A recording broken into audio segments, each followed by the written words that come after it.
how does your life now tie to your military? Yeah, you had 4 years, you're U.S. Marine Corps. Yeah. Back then and now, do things still tie in? And go ahead, you take 5 minutes, you take whatever you need, Tim. Just talk about it. The amazing Val had your collage up there of some of your military ventures. So I'll have her pop that up too sometime during your chat. But go ahead, Mill.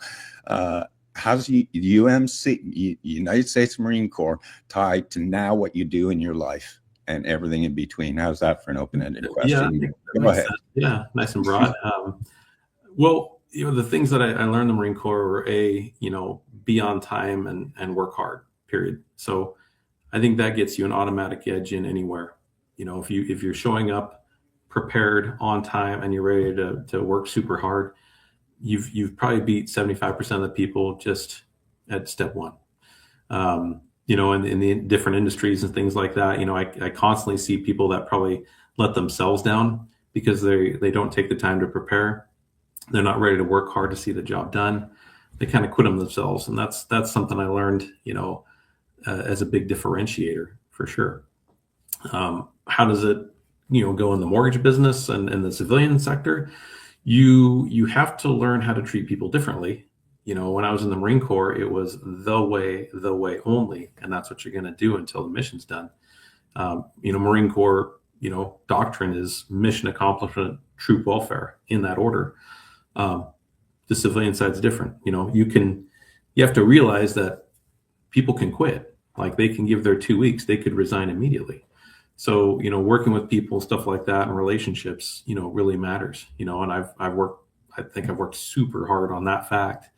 And I can always tell some of the Marines that have transitioned into civilian life that don't really get that part. They continue to kind of bark, and then that bites them.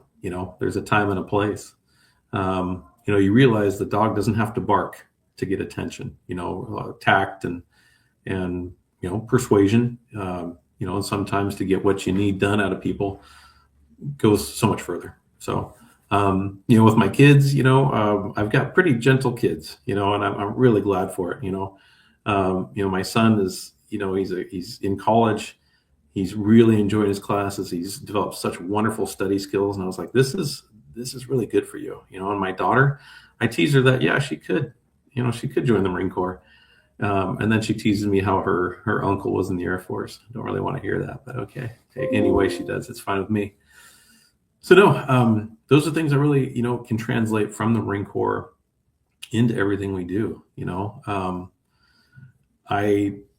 thing I'll tell you, that's what's weird is after being on the Marine Corps, if you see me in a hat, I will tell you it's one time a year, or if I wear a wristwatch, it's because it's like very, very formal. I got used to the sand being underneath the watch band, and that irritated me.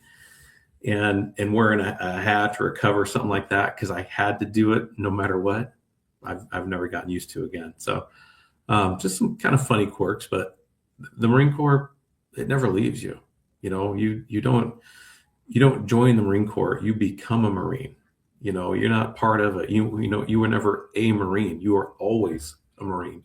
And so things like that have really helped me over the years, with some grit and determination and extreme follow through.